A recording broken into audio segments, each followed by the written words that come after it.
অসম্ভব মজার একটা কারি রেসিপি দেখাবো। পালং শাক দিয়ে মাছ রান্না করবো, বাটা মাছ। তো এর ফুল ভিডিও আমি আপলোড করেছি, এই ভিডিওটা আমি শর্ট করে দিলাম।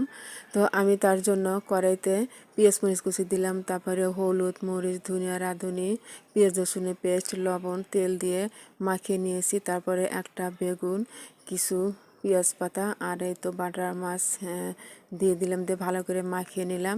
তারপরে এখানে দিয়ে দিলাম ছোট ছোট যে পালং শাক আছে, এক আটি একটা শাক, এখানে এক আটিতে যতগুলো আছিল সবগুলি দিয়েছি।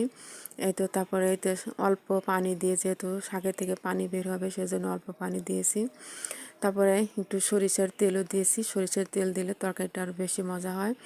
এই তো তরকারিটা হয়ে গেছে, খুবই মজার একটা কারি, অসম্ভব মজার একটা কারি, না খেলে বোঝা যাবে না, বলে বোঝানো যাবে না।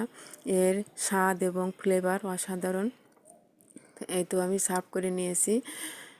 তো একসাথে দুটো খাবার হয়ে যায়, দুটো রেসিপি, একের ভিতরে দুই, মাছ এবং শাক সবজি বেগুন। তো ভালো থাকবেন, সবার জন্য অনেক অনেক দোয়া রইল। ভালো লাগলে লাইক কমেন্ট শেয়ার দিয়ে পাশে থাকবেন।